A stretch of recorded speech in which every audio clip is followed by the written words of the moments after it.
Welcome to the Underwater Podcast, where we take a deep dive into the world of underwater portrait photography, cinematography, and everything in between. With me, your host, Brett Stanley.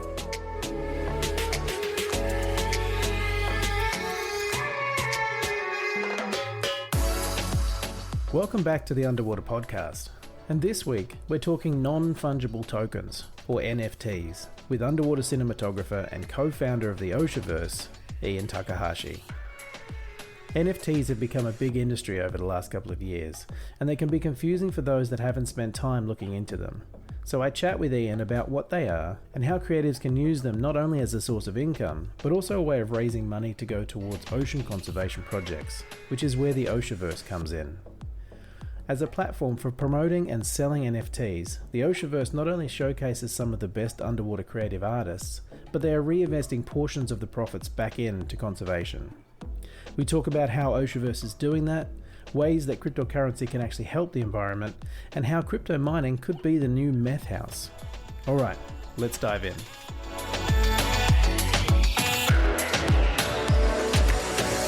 Ian, welcome back to the Underwater Podcast. Yeah, thank you, Brett. Thanks for having me back. Yeah, of course. It's you're such a well-known underwater cinematographer, but you're getting into more of the crazy cyber world, which is kind of NFTs and stuff, right? Yeah. So what I would love to do is kind of pick your brain, and maybe if we can kind of do like a bit of a primer for people so they can kind of get their heads around what NFTs are. And for creators, kind of how they can kind of use this to maybe make themselves some extra money. Yeah, that sounds good. I mean, it's such a new idea and platform and everything that I think that there is a lot of potential for creators to get involved and start making things kind of on their own terms. Yeah, I mean, so how did you get into it? How did you get caught up in the NFT world? I saw posts about it and this and that, and going around the internet and Twitter and Instagram. But really, I met my good friend now, but one of our co-founders of a project called his name is Sylvester, and then another one of the guys, co-founders, Steven Sao.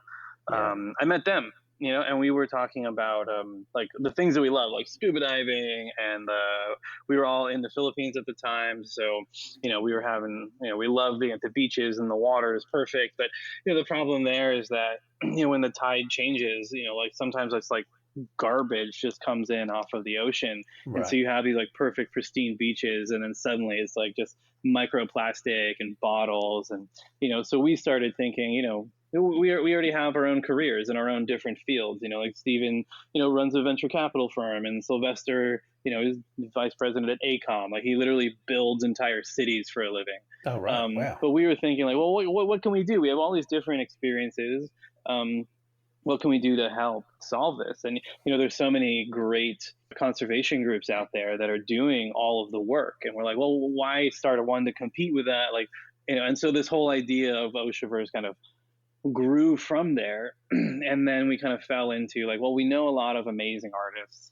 NFTs are, it kind of started off with like the pictures of like crazy looking monkeys, and like the little 8-bit, crypto punks. And, this is kind of where it started. And then, but we could see like a roadmap for it moving more into like actual art, right. Actually like selling like beautiful images and, what it could grow into. And so as we started building and kind of getting into that world, then we started seeing that we were on the right track. Like Christie's started doing some auctions of NFTs, and like bigger artists like Banksy and some other guys were getting into doing a lot more of like the artwork and different things you could do with it. So that's where we kind of started. Honestly, it started with like a Google search, like what is an NFT? And we're like, what is this?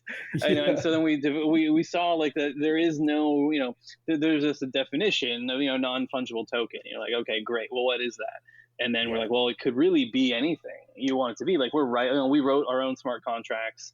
And, we picked the protocol that would be on, and we're doing everything. We're like, well, we can make this, whatever we wanted. So, in our case, we decided that we wanted to, give a platform for artists, to showcase and to kind of sell their artwork. But then, for Oceavers, just focusing the company, the platform's goals more, back over towards like ocean conservation, building essentially an endowment fund for, these other groups who are on the ground doing the work. Right. But that's how we got into it, because we started off with like, well, what if we, raised money and bought a reef, and then we did this? So like, well, what if we, we went through all these different iterations of like what we could do to actually help like the oceans and this and that, and building like an NFT platform just as the first phase, is where we kind of landed. Yeah, your kind of focus is ocean conservation with this kind of platform of Oceavers. Yeah. And we'll get into that a little bit later on. But it is kind of a platform to raise money to be able to do other projects with it, right? Yeah, for us, it is. Yeah. But we also, talking to different artists from around the world, one of the main concerns that they had about NFTs was the energy usage. Yeah. It's been so highly publicized. Like Bitcoin uses the same amount of power as like Denmark. I made that up. I don't actually know which country, but it was or maybe it was Norway. And Ethereum uses X amount of energy. And, so we looked into that, like the number of transactions, the power usage, et cetera. Using EPA guidelines, we found that I think it was in 2020, a single Ethereum transaction had the energy equivalent of burning 114 pounds of coal. Right. So if you had a coal plant, it would take 114 pounds, burn to create the energy to power one Ethereum transaction, and mainly because Ethereum, uses like a proof of work kind of protocol to verify the transaction. Right. And so that's a lot of computing power, which means a lot of energy. Whereas, and we started waiting for them to switch over to proof of stake, which is much less energy intensive, but that hadn't really happened. So we decided to go, because we listened to the artists, we decided to build on Polygon, which is proof of stake. So one transaction for us is now the energy equivalent of less than one Google search. Right. Yeah. So there's a gigantic difference. But it was kind of an idea of building something for artists that they could feel good about actually using. Yeah. Because that was one of the main like concerns, and people said, no, I don't want to be a part of it because, I don't want to burn coal with one hand and then quote save the oceans with the other. So it was like, how do we address these things, for the artist to, Yeah. So I think a good thing to do, especially for anyone listening who doesn't really understand most of what you just said, sorry, is taking it back a step. So and NFTs have kind of come out of the cryptocurrency world, right? Like they're built on that sort of what's called a blockchain, which is basically a digital ledger of transactions. Yeah. Right? Like it's a way of keeping a record of who sold what or who's bought what. So, I mean, I'll simplify it down. I mean, we will lose a lot of the nuance, I guess, but think of it like, like a giant, like Excel spreadsheet that just has transactions, like this person sent this to this and then over and over and over and over and over and over again. But it's transparent, right? Like people can see this. Exactly. It's transparent. You can see it. You can see the transactions. There are some of the cryptocurrency protocols that try to make it less transparent for privacy. But just for now, we'll just say, think of it like a big like spreadsheet that just lists transactions. Yeah. But like if my Excel, I can go in and I can change the data later on. But with, this, say like the blockchain, you have multiple computers basically verifying the transactions and kind of locking it, so once you say, like Ian sent, 1 Bitcoin to Brett, then like a bunch of computers would say, yes, he did, boom, boom, boom, boom, like verified and kind of like they call like immutable, like unchangeable, like that's the truth is that I sent you 1 Bitcoin. Right. Yeah. And so then it kind of does that over and over and over again to just verify these transactions, and that essentially takes a lot of computing power to do that, millions and millions and millions and millions of times. Right. But what I think people don't really talk about is like the traditional banking sector that is doing some of those same things, but across banks and with this computers and everything else. So you're not talking about like a gigantic difference. It's just you're kind of taking the banks out of the equation. So the way that the NFT fits in is that it stands for non-fungible tokens. So like even none of the tokens, can be exchanged exactly for each other. It's like if I have two apples, you can switch the two apples and it's generally fine. But if I have like an apple and, a carton of milk, those two don't really exchange perfectly. So you have these tokens, and all those tokens can sit on these blockchains so that people can see them and how they're, exchanged back and forth between people. And those tokens will then point to, say, ownership of something else. Like, you have one of the like the CryptoPunk pictures. One of these tokens will point to that and say, this token, represents ownership of, that image. Right. So then that image sits on a server like the IPFS server, and that really doesn't move. But this token, say this token representing ownership, will move between people. And I think something that I read, which kind of made a lot of sense to me, was kind of thinking about NFTs as kind of like trading cards. Like, it's a one of a kind trading card, and it is recorded in this ledger as a token. So it has basically a number associated with it, and then that number is what you trade and use to authenticate your original one of a kind trading card. Yeah, and it's a great way to think about it, especially at the beginning. I remember the NBA came out with like little clips of moments, like LeBron, like super dunk, and then those would be traded back and forth. And they really were like the 2022 version of trading cards, or 2021 or whatever came out, but like the updated version of trading cards, because they were actually like, instead of seeing the photo of, Michael Jordan in midair, like you actually owned that little clip, of him doing that special move or whatever. And that is a great way to think about it. And as we're moving forward, like real estate has moved to actually being able to, in certain cases, buy and sell property, but using an NFT, because it becomes, it's a token that points to ownership. And they've written the contract out for actual ownership of, say, a house, or of an apartment building.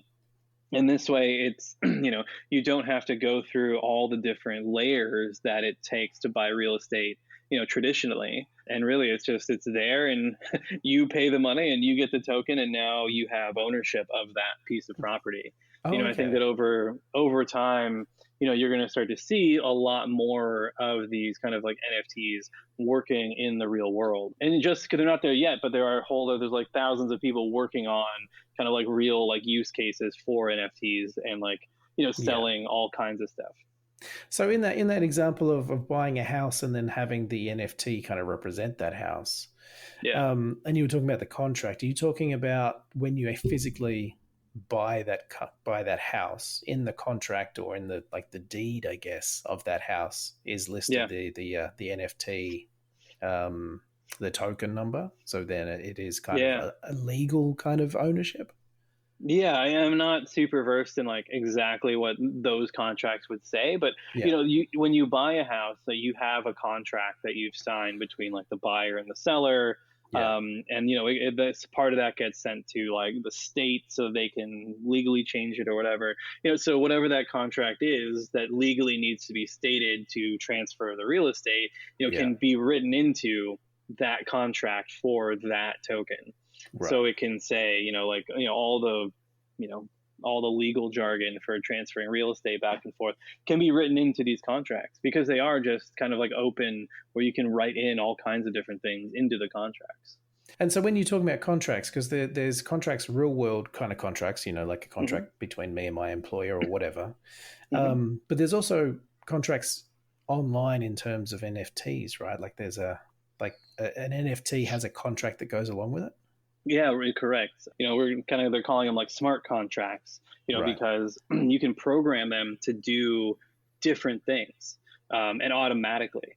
Right. So we'll use an example, say for Oceavers, we say, 40 to 60% of our revenue goes into, building this like annuity fund for conservation. So we've built into our contract that automatic split.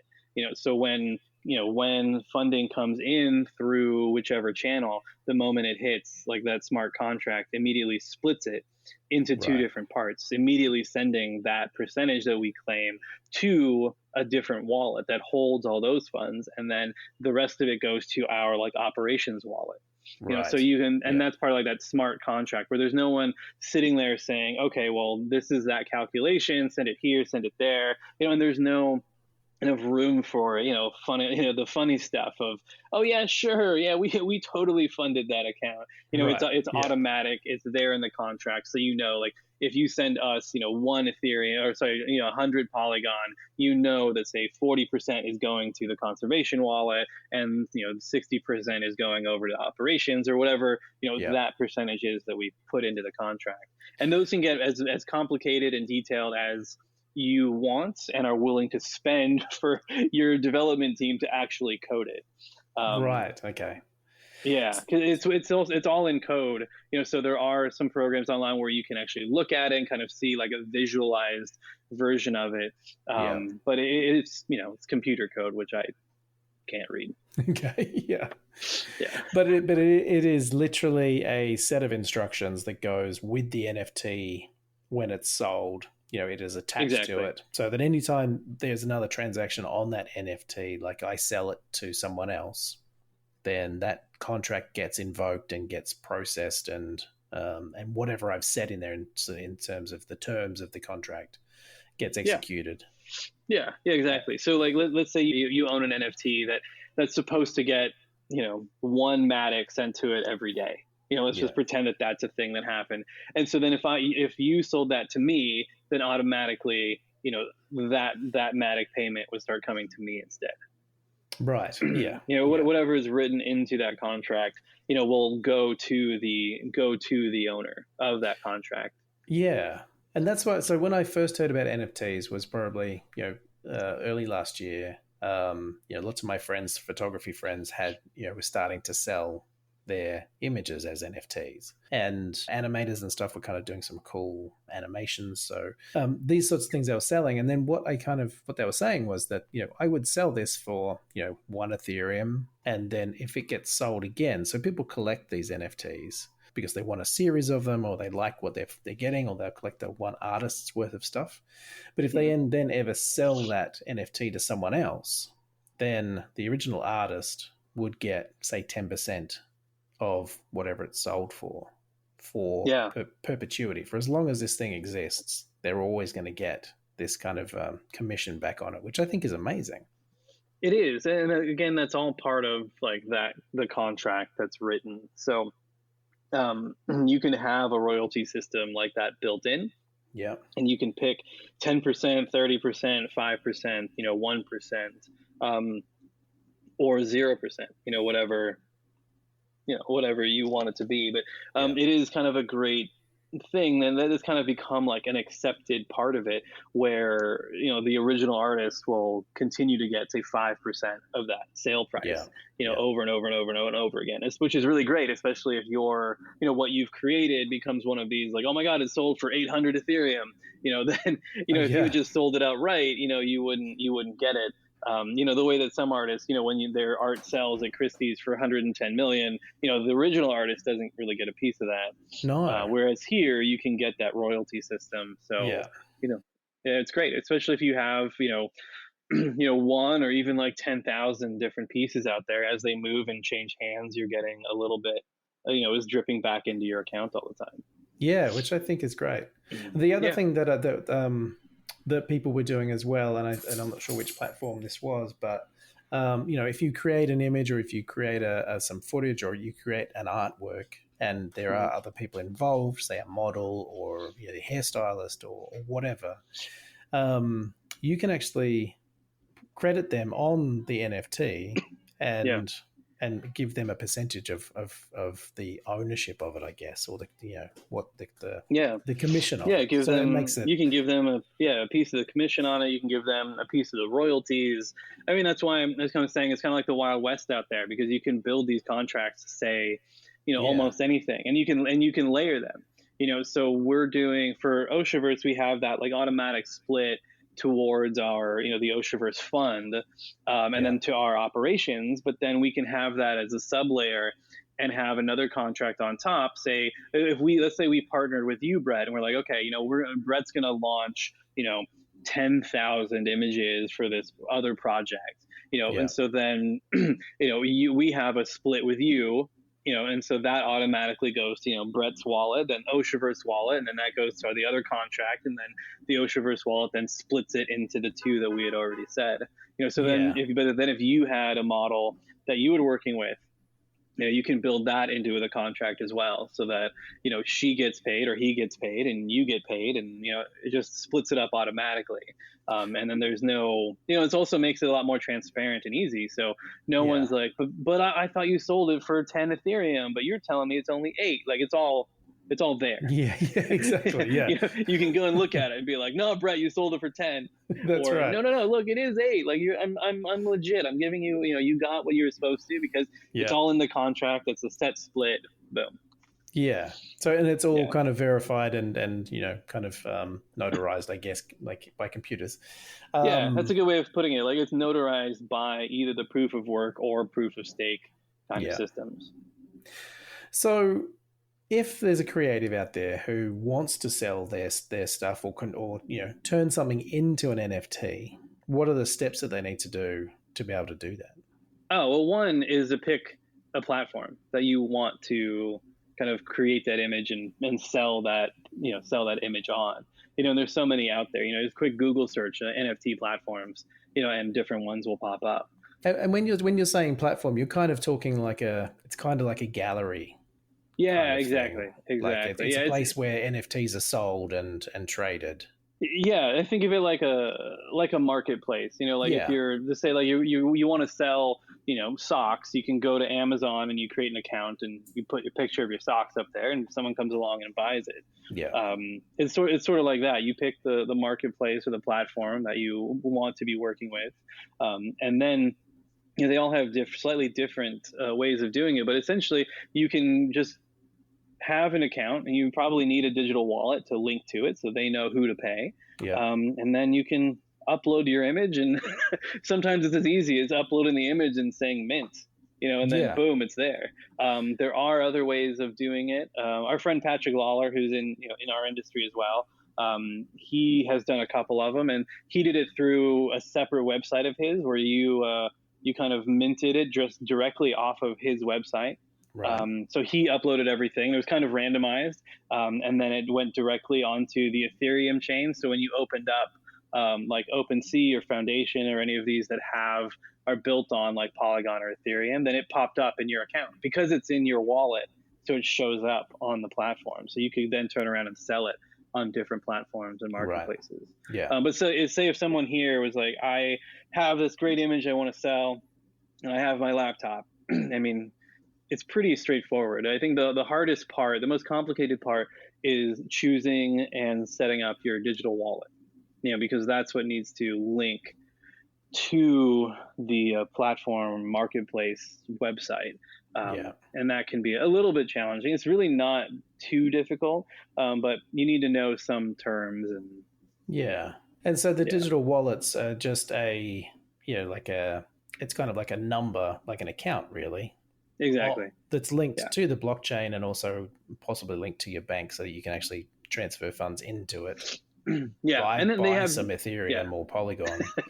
Exactly. And they're kind of two different, I'm sure there are more, but keeping it simple, there's kind of two different kinds. There's one that is linked to, back to like dollars or like a fiat currency, so that's how you get, say you have, $100 and you want to send it over to this wallet and you want to buy Ethereum or Polygon or Bitcoin or whatever with it. And so that one knows who you are, because it's linked to your bank. Right. So you set that up. It's very, it knows who you are and your bank accounts and everything. And then there's the more like anonymous kind where it's not linked to your personal bank account. Say like MetaMask is one of those where you really just, you can open up Google Chrome and download a little extension for MetaMask, and you just set it up there, and you have your code to get in. Yeah. And you have your password, and then it's there, and it's like anonymous. It's just I think it's like 16 digits is your code, is your wallet number. Yeah. But then you need to get funds in and out of it. So they need to come from another source to fund that MetaMask account. But it's essentially a 16-digit code digital wallet that you hold tokens and coins in. And if you use MetaMask, that's what you can use to sync up to any of these marketplaces. And then that's where the funds will transfer between. And then, so those funds that you're using, so when you want to upload your image or your artwork to one of these platforms, then you go into the minting process, right? Which is the creation of the NFT itself. Exactly. And, if you're doing it on your own, like from your own website that you want to mint and create, then that gets more complicated because it has to be like, say, uploaded to like an IPFS server, and you need to pay for some things. But if you're going to, one of these like kind of marketplaces that's already open for business, they're doing a lot of that work for you. So you can just say upload, it'll upload to their website, and they're taking care of all of the, all of the kind of like the back end work for you. And then, if you mint it on, say, the Ethereum protocol, you're going to have to pay gas fees, which is essentially paying the different computers out there that are, quote, like mining or verifying. So to mint it, you need to kind of pay that fee so that everyone can verify that this NFT was created. If you're using a protocol like Polygon, there's usually not a fee, or if there is, it's super tiny. But that's part of that fee is like the minting process of telling the computers out there, hey, this image and this token are now linked, and this token now sits on the blockchain here, and it's owned by this wallet. Right. And that's how it kind of is like comes into existence. In like the most simplest terms possible. So with the gas fees, what I kind of noticed was that, the gas is kind of your investment into sort of minting that NFT. And there are, from what I remember, I think, it's something that had to be done up front. Are there platforms now that do it when you sell rather than doing it when you list? Well, if you're on Ethereum, the Ethereum protocol, it has to be done up front because you're essentially creating the token, saying, and you're putting it like on the blockchain of like image, this NFT token belongs to this wallet, so that fee has to be up front because the computers are doing the work and the miners are doing the work to, verify all that information. Right.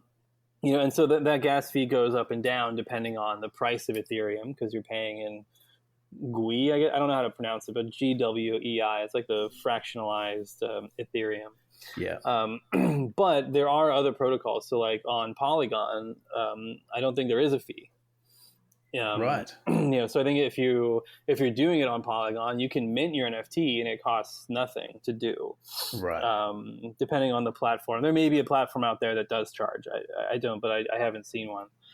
So you can do it for basically for free, and you're creating that on the Polygon network. And then it's there, and it shows up. Polygon is like another layer of Ethereum, so it does show up in the same, kind of galleries and everywhere as your Ethereum token ones. Right. Yeah. And so even if you're using Polygon and you do sell or whatever, and the money, whatever your profits are from that, it's still converted into Ethereum at the end of the day. Oh, it's all paid in Polygon, because in Matic, MATIC is like the native token for the Polygon protocol. Right. So you're getting paid in, you're transferring Matic back and forth, which you can then take and transfer into Ethereum if you want, or send it out to a different wallet and turn it into dollars or pesos or whatever you want it to be. So say if you're on Foundation or something like that uses Ethereum, you're going to get Ethereum back. But Correct. if you're using, say, Oceaverse, which is based on Polygon, you're going to get Polygon back Correct. into your wallet. Exactly. Okay. And then actually what you were talking about is like paying that fee, at the end it would essentially kind of be like using Oceaverse and doing it on Polygon, because then if you wanted Ethereum, then you would pay it at the end, because then you would take your Matic and then on an exchange Matic for Ethereum, you would pay a gas fee and then you would have Ethereum. Right. Yeah. And so I know one big concern, especially early on for people about NFTs was if I mint this artwork that I've created in the real world, whether it's a photograph or an animation or whatever, and I sell it as an NFT, are they buying the rights to this artwork that I've created? Well, kind of back to the other answer of, it's whatever you put in the contract. You can say like, this is full commercial rights. You own it 100%, do whatever you want, but you're probably going to charge like a much higher fee. Right. Or you can write the contract where no, it's essentially like buying a digital print of it. And it's got, it shows your ownership of it, et cetera, but it's of the digital print. So if I buy like an original, if I buy a print of a Picasso, I don't own the original, like his artwork. I just own the print of it. Yeah. Right. But it can be anywhere in between. You can sell off like, well, it's a, if you burn the token, like then the artist will send you a print of it. Or if you buy it, then the first buyer gets a print of it, or you can add all kinds of different things onto it. I know a friend of ours is building something that's kind of like a box that has a bunch of other things in it. And so when you get to certain points of ownership, then it unlocks other features and functionalities and stuff to it, which is kind of cool. And for Oceaverse, we're building in, when say a piece of art gets to a certain, say like value or floor price, so you pay X amount for it, then it might unlock like, say, a free photo shoot with Brett. Wink, wink. Right.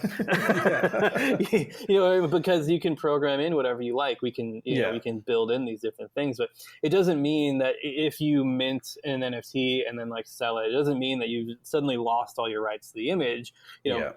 As long as the contract says that, they're essentially that they're buying a digital print of it, or, and some of our artists have been like, well, we want to sell, something that's like low res, so they can't go and take that image and then, print, like a poster size or a billboard size. Right. So when people have different, different desires for how to sell their work, what they want to do with it, it's possible.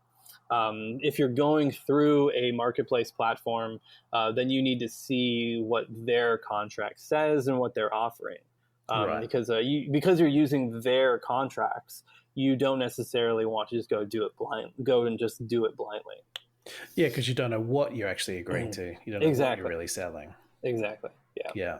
And that's been for Oceavers. That's been one of like months and months of like discussions and lawyers and talking with, with our artists about what they're looking for, what they want to do, what they're willing to sell, et cetera, to kind of get that feeling of it. And that's where we kind of landed on, no, there's no reason to be selling the rights to it, especially, for what we're doing for our debut launch, just selling essentially rights to a digital print of it. But with that, it's going to be owning one of our like curated NFTs that we'll do at the launch. We're building in functionality down the line. So when Oceaverse gets to phase 2 and 3, ownership of those curated NFTs act as like unlocks to pre-sales, to like early access, to like the immersive Oceaverse, those kinds of things we can kind of build into the contract. So it's not just, the beautiful artwork, but it comes with kind of these bonuses that go along with it. Yeah, it's funny. The more I think about it, the more I talk about it, the more it feels like a collector's community, I guess. I think, collectors do these things with like, baseball cards and Pokemon and all this sort of stuff, where if you have a certain Pokemon, you can get access to early access to these sorts of things. And I think that's what I love about what's happening with NFTs is that it sort of started as a very simple, this is an image that you now own, to now being very, almost in the real world sort of stuff. Like people are value adding Yeah. to the things that they're buying. Yeah, no, exactly. And that was one of our goals, with Oceavers, was to take, to do real world good, with this whole NFT world. And, so many artists who are very ocean centric, underwater photographers, ocean photographers, wildlife, et cetera, they understand, the need for ocean conservation, and they've built these great groups and other things, but it's hard to go to, like an underwater nature photographer and say, hey, can you give like $20,000 to help fund this project? They'll be like, do you want some pictures? Exactly. So that's why we're like, well, what if we tapped into that? And it allows photographers and artists who are ocean centric and aware of the conservation needs to kind of help a large fundraising effort, but by contributing their artwork. But it's not as a charity. Like, here's my artwork, sell it, keep the profits. It's art. It's like enabling artists to, in a conscientious, ocean, Earth's environment friendly way of selling their artwork, earning income for themselves, but knowing that the flow of cash to the platform, is not buying Lamborghinis for myself and the other founders. We're trying to build up something else, but in the meantime, building like a large endowment that can continually fund ocean conservation. Like every step of the way, it's going towards that goal of ocean conservation, but yet also helping artists make money and building a platform they can feel good about, because even now, like, we haven't even launched yet, but we've already invested in like Forestry Red Plus carbon credits that are, those are funding people like landowners in the Amazon to not cut down, burn, et cetera, their forests. And, you get those carbon credits for that. And so because we don't have cash flow coming in to fund our carbon sequestration projects and things we have in the pipeline, we're doing that just to offset, even my little, like, my emails and like our Google searches, just to kind of blanket offset all of those, and then when we start getting into the transactions on our platform, I think right now it's like the first 4,111,000 transactions, are all covered. Right.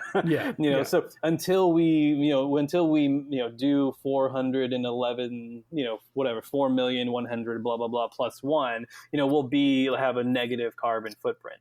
And as we get close to that number, we'll continue to be doing all of that good work to sequester more carbon out of the air and buy more credits and invest in other things, so that we stay with a negative footprint, all the time. And that's been important to us. And we've been working with conservation groups and, carbon credit groups and people way more knowledgeable on how all of this stuff's work technically. And we've been working with them and talking to them about what we're doing, what our plans are, what our thinking is, just so that when we come out and say it, we have, kind of experts there who haven't told us we're wrong. Yeah, exactly. That we're not just making it up. Like, we've talked to them about it and they're like, okay, great. No, that sounds good. This is what we're doing. This is how it works. This is what you should be doing. Yeah. Just talking to people who know what they're doing is usually good. This is something that was kind of surprising to me, and I felt kind of stupid once I kind of realized it, or was, kind of told about it. And I think NFTs have really kind of highlighted this, is that we kind of think that computers and work done on computers has no cost to the environment. We kind of look at them and think, it's just electricity, it's all the same thing. But as soon as NFTs sort of came out and people started highlighting the fact that, there's a lot of energy that goes into doing these transactions, that it really highlighted the damage that we can be doing to the planet and to the environment just by, pushing some buttons on a computer, just by making it do some things. Yeah. And I think it goes back to, where that power is coming from. Yeah. If it's coming from like coal plants or natural gas plants or nuclear plants or, wind farms or solar, like, it all makes a difference. Yeah. It's like driving an electric car, but you're plugging it in and you're getting powered by a coal plant down the street. Yeah. You're like, okay, I guess it's better, probably better, than driving, a gasoline car, et cetera. But you still have to look at where the power, is coming from. It's not, nothing is just like free, I guess, unless you're, whatever that country is doing the volcano Bitcoin mining. Oh, is there someone doing that? It's like doing they're using one of their volcanoes as like a thermal. Thermal power plant kind of thing. Exactly. Yeah. Exactly. So it's like volcano powered Bitcoin mining. You're like, okay, fair enough. That's kind of cool. That's natural heat, like steam and making power. Like, okay. Yeah. This is the kind of crazy thing I think that is with crypto mining and all that sort of stuff. And for those who don't kind of know how crypto mining works, it is basically, massive banks of computers doing calculations until they get to, a certain kind of number, which is then a Bitcoin. And I think the funny thing is for me is that, years ago, not even that long ago, you could tell like a meth house or anything like that because they would use lots of electricity.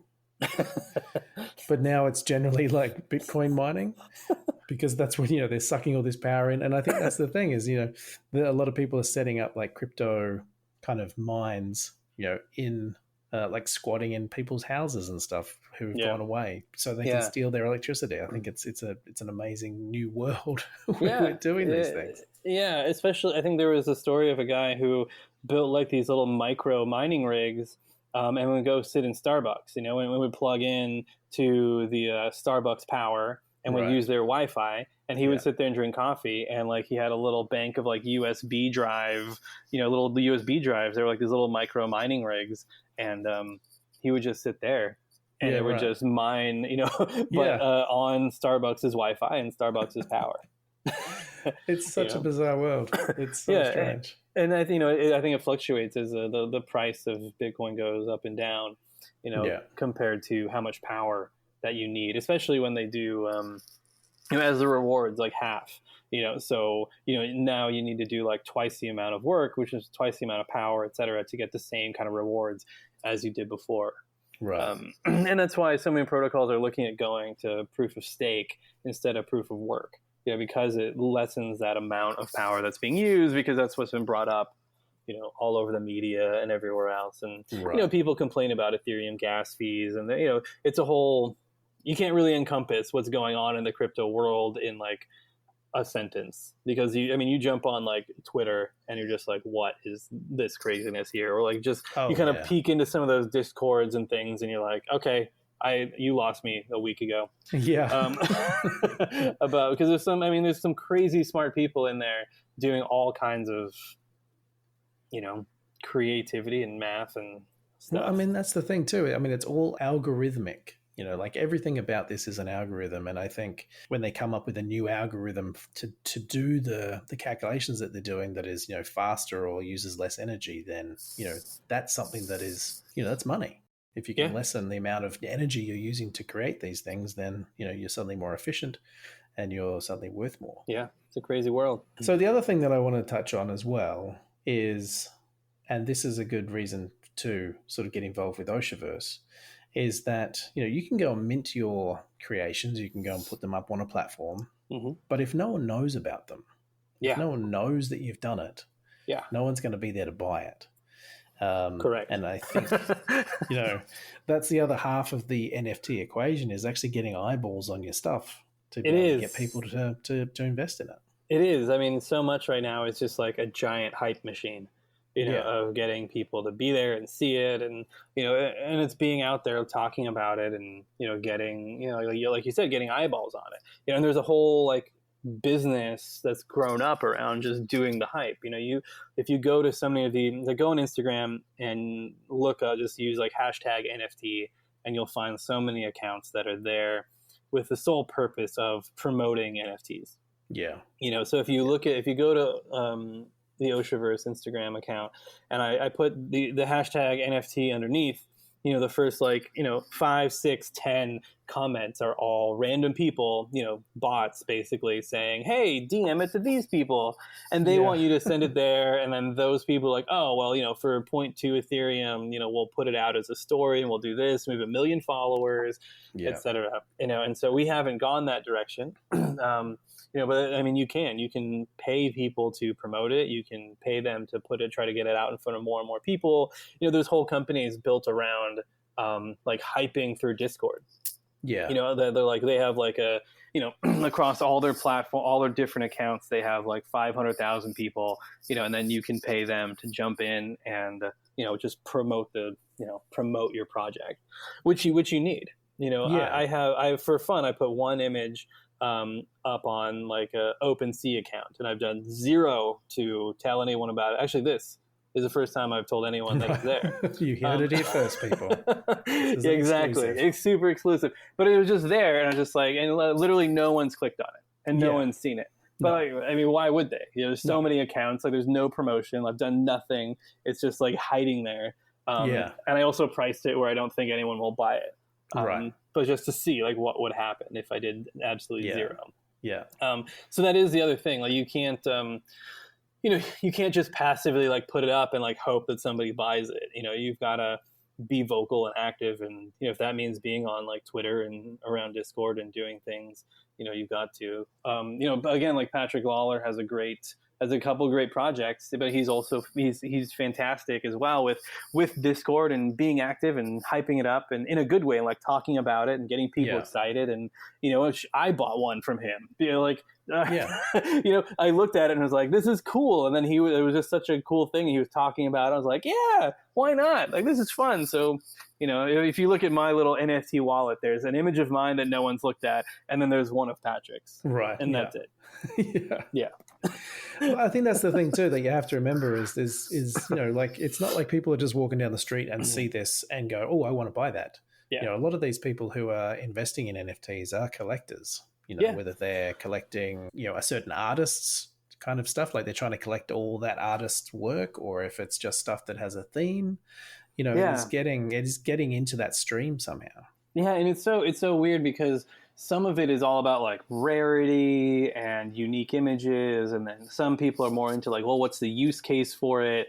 You know, like, is it really part of like a growing community? Is it really interesting? Do I want to be part of that community? Yeah. And then some people are just collecting it for the image itself, like because it's beautiful. You know, it's a gorgeous image.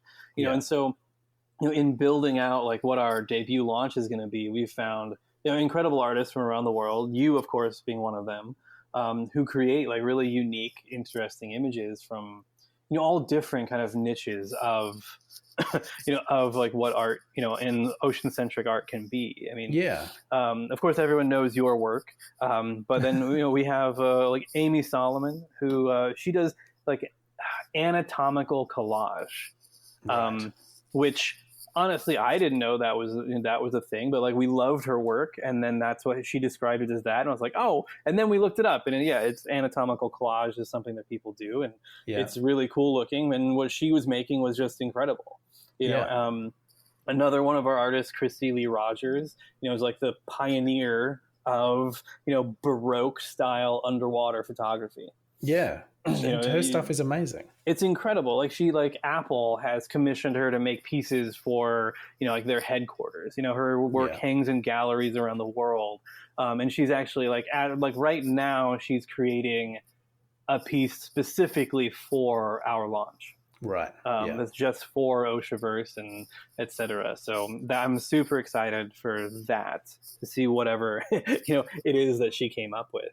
I think that's the other thing too, is the beauty of these kind of collectives, I guess. Like Oceaverse is a collective of similar artists, like doing you know, a theme sort of stuff. And what it means is that, you know, people who are fans of Christy Lee Rogers will come to the site, see her stuff, but then maybe see, you know, someone else's stuff on there as well, and then, you know, it's that exposure. It's sort of being pulled along by everyone else. Exactly. You know, and I think, actually, I think you and I talked about this a long time ago of, you know, if I personally tried to market my own NFT project, you know, it would go so far, you know, but if you and me and, you know, 25 other artists came together and marketed it all together, that's much more powerful. And as you said, if someone comes to look at your work, they might see images from me or from Christy or from Andy or from whoever else is involved and be like, oh my God, I love that piece too. And it's kind of like discovering other artists. It's kind of like when you're on Instagram and you like look at, you know, #underwater, you know, and you're seeing like these incredible different pieces and images and everything there. Except in this case, you can actually like own a piece of it. Yeah, you know? exactly. And one thing we're doing with Oceaverse is we're minting 10 images with the artists owning, 0 themselves. And then 9 others are available, for purchase at the auction, which I think is kind of cool, of owning like a limited piece, but with the actual artist who made it.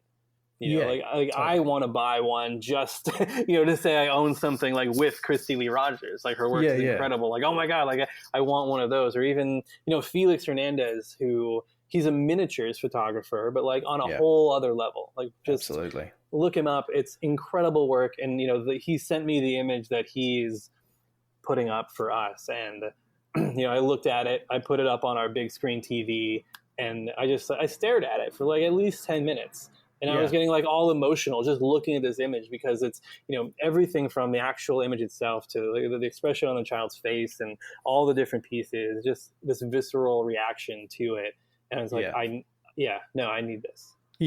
Totally. So to be fair, we may not have a launch. I may just buy everything. Yeah, that's right. This is just Ian's personal collection. This is just my personal collection now. No, obviously joking, but there's such incredible pieces out there that, and I think to be able to own it alongside the artist and then be a part of this entire group, and then what we're adding is, because it's for conservation and everything, there is the whole idea of governance, of where the projects go and how everything is moving forward. And that's what we want to down the line offer to the artists who joined us early and artists who are kind of participate in our curated works, and about having a say in where Oceaverse goes from here.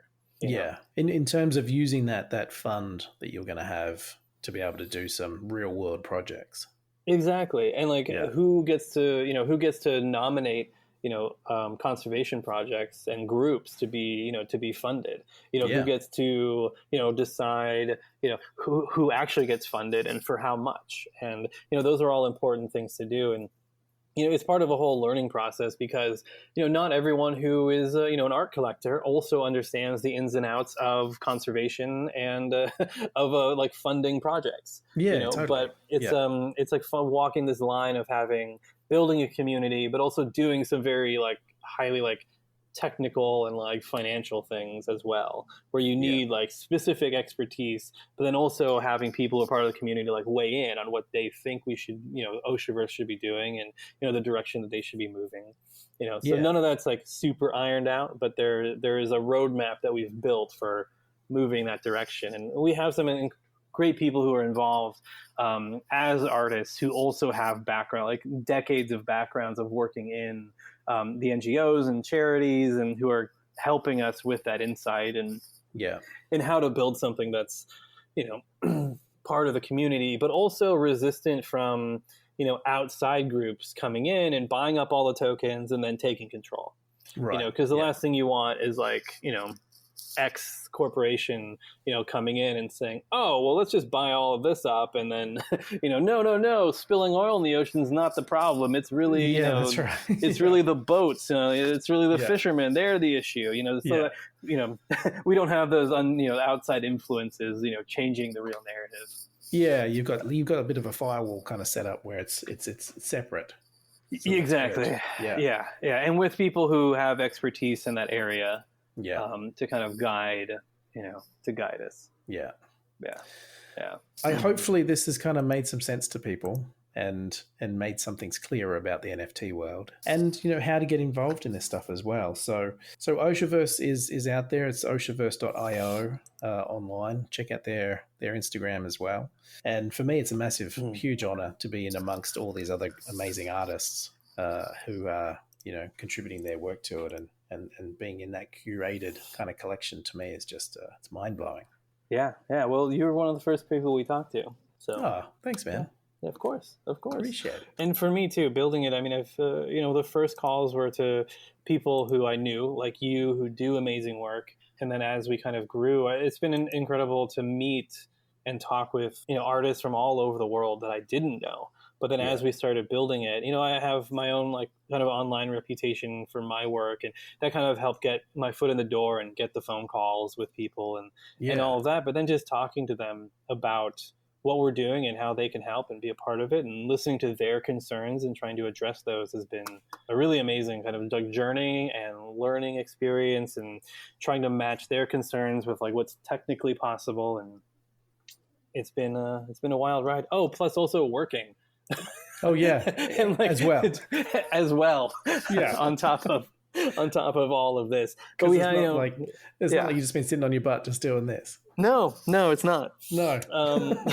Yeah, I have been like in the backs of vans, like driving around with my laptop out, like building like a roadmap and like sending it off to the our other co-founders for notes, and then like jumping on phone calls with people in Portugal about like how we're building this. And sitting on set and get this thing going. Yeah, exactly. Amazing. It's been crazy, but super fun.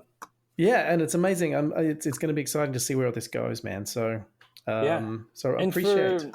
For anyone who's listening who wants to know more or get more involved with it, like Brett said, like the Oceavers.io.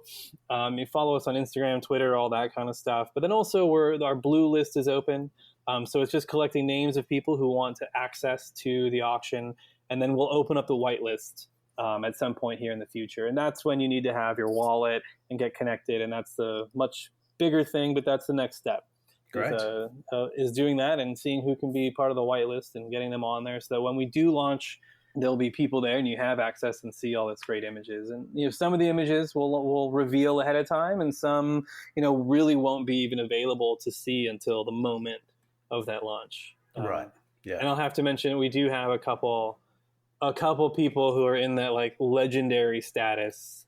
I just got some of the images one of the images from them, and it's like 30 years old, shot on Kodachrome. Yeah. Like, it's just, you look at it and you're like, oh my God. Like, talk about rare and unique. It's from, one of the artists is like, he never puts out photographs, and finally and agreed to do so to support it. His cut is all going to charity, and it's this incredible, super old image that's just like amazing. Awesome. So cool. Jump on the blue list to get those details. Yeah, and I'll send you all those links and stuff so you have it, and we can share it with people. Yeah. Awesome. Cool. Thanks, Anne. It's been awesome. Yeah, thank you for your time, Brett. Always nice talking to you. You too, man. We'll speak soon. Okay, thanks. Bye.